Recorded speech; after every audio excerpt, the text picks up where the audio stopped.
Welcome back, everyone. Today we got another ToldinStone video. 3 forgotten Roman megaprojects. When you think of megaprojects, I'm thinking of like the Colosseum. I'm thinking about, the pyramids of Giza. I'm thinking about these huge, colossal structures, whether it be transportation, whether it be infrastructure, whether it be just sizable architecture. That's what I'm thinking. So, without further ado, let's jump into it, shall we? ToldinStone.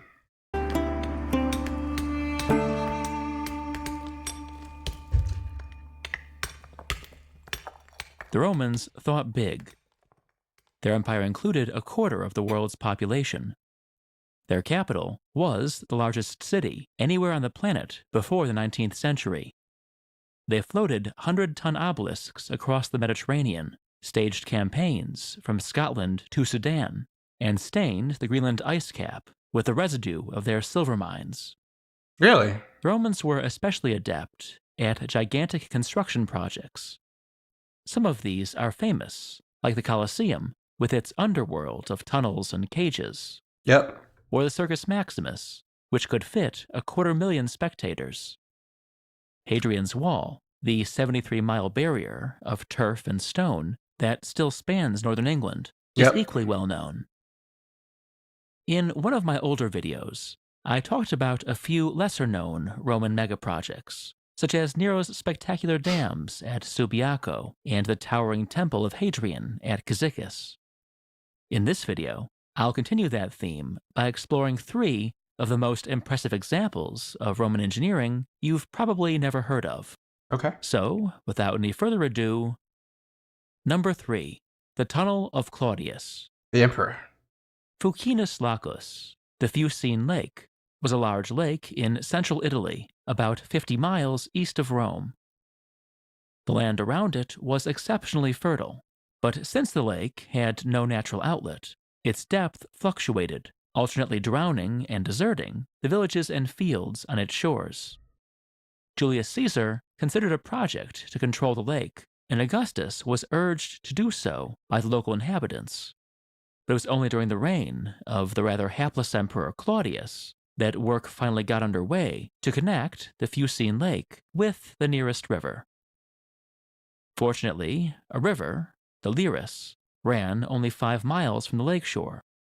Less conveniently, a 1,000-foot limestone mountain stood between river and lake. That's pretty cool. I already see what they're doing. They're going to build basically a canal through the mountain to fuel the lake and keep it at bay. Claudius ordered a tunnel to be driven through the mountain, and 30,000 men set to work. As they proceeded, 40 vertical shafts were driven down through the mountain to ventilate the tunnel and allow baskets of stone to be hauled up to the surface. After 11 years, the tunnel was done. 10 feet high, 5 feet wide, and 3.5 miles long, the longest tunnel constructed anywhere before the late 19th century. That is just insane. Like, what delve? Like, is it resources that allowed for such great minds to put things into practice? Is that what it takes? Because 2,000 years in between that. That's crazy. To celebrate its opening, Claudius staged a mock naval battle on the Fucine Lake, in which 19,000 slaves and condemned criminals fought.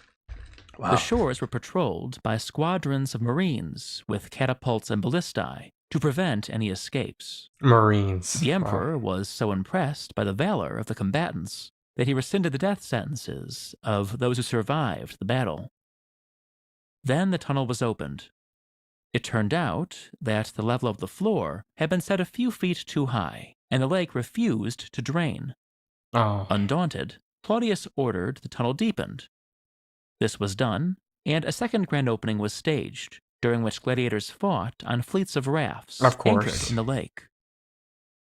A banquet was laid out near the tunnel mouth, with Claudius and Empress Agrippina, resplendent in cloth of gold, in the seats of honor. With great fanfare, the tunnel was opened again. This time it worked all too well. Water surged into the river, bringing it to flood stage. As the river rose, It swallowed the banquet tables, drowning many diners. Like, get out the way at that point. The emperor narrowly escaped with his life. What? Claudius's tunnel remained in operation for several centuries. During late antiquity, That is crazy, that right-hand picture right there. That's a crazy picture. however, it became clogged, and the Fucine Lake rose to its former level. Despite repeated attempts to reopen the tunnel during the Middle Ages and Renaissance, it was not until the mid-19th century, and only with the aid of steam shovels and explosives, that the lake was finally drained. Number 2. All right. So that was a good one. That was very impressive. All right. The Iron Gates Highway. 2. The Iron Gates Highway. About 3/4 of the way down the Danube's 1,800-mile course along the modern frontier of Serbia and Romania, the banks of the river, pinched by the foothills of two mountain chains, rise into majestic cliffs. The channel between contracts, and, until the 20th century, when a series of dams was constructed, the compressed river roared over dangerous rapids. These are the Iron Gates of the Danube. In the reign of Augustus, the Romans pushed their Balkan frontier to the A modern sculpture, Decebalus, the last Dacian king. That's pretty cool. south bank of the Danube. North of the river lay the hostile kingdom of Dacia, from which raiding parties armed with razor-sharp scimitars descended on the villas and villages of the empire. Finally, just after the turn of the 2nd century, the Emperor Trajan decided to end the Dacian menace. As part of the preparations for Trajan's first Dacian war, a military highway was driven through the Iron Gates of the Danube. What's the right picture from? That looks like the 1800s. For miles, where the cliffs rose sheer from the rapids, half the roadbed was hacked into the rock face. The other half was supported by huge beams that projected over the rushing water. Okay. At the end of the rock cutting, Trajan's engineers carved the so-called tabula Traiana to celebrate their construction of a road that had, to paraphrase the inscription, been cut through mountains and suspended over streams. That's pretty cool, though. Long canals were dug along the highway to allow boats to bypass the rapids. The most impressive part of the local transportation network, however, stood just below the gates, where Trajan's engineers constructed the greatest of all ancient bridges. 20 colossal piers of stone and concrete rose 60 feet above the river's surface. Between them, poised atop huge wooden trusses, was a roadway more than 2/3 of a mile long, the longest bridge, and the bridge with the widest spans between its piers, to that point in history. Although the wooden deck was removed in late antiquity, the piers of Trajan's bridge stood well into the Middle Ages. The foundations survived into the early 20th century when they were dynamited to make room for a new shipping channel. That's crazy. Unfortunately, only the approaches of the Great Bridge can still be seen today. I mean, at least something survived. Everything else, along with the rest of Trajan's highway through the Iron Gates, has been covered by the waters of a reservoir. That's still cool. Number Right. 1. The secret harbor at Lake Avernus. Okay. Lake Avernus, the Lago di Averno, lies in the pit of a dead volcano just west of That's cool by itself. Naples. The first Greek explorers thought it an eerie place, its banks darkened by tangled woods, its water mantled with poisonous fog. Poisonous fog, like sulfuric? No bird, it was said, could fly over Avernus and live. Just south of Avernus was the Lucrine Lake, a brackish lagoon separated from the Bay of Naples by a narrow strip of sand. The water was warm and splashed with sun. Countless oysters speckled the sandy bottom. A few years after the assassination of Julius Caesar, this picturesque pair of lakes was transformed on the orders of Octavian, the ruthless young warlord who would, more than a decade later, rename himself Augustus. Octavian was embroiled in a war with Sextus Pompeius, the last surviving son of Pompey the Great, who had seized Sicily and was raiding up and down the coasts of Italy. To defeat Sextus Pompeius, Octavian needed an efficient navy, and to train that navy, he required a port that would be sheltered from storms and concealed from the enemy. To those ends, he asked Marcus Agrippa, his best friend and best lieutenant, to build a new harbor.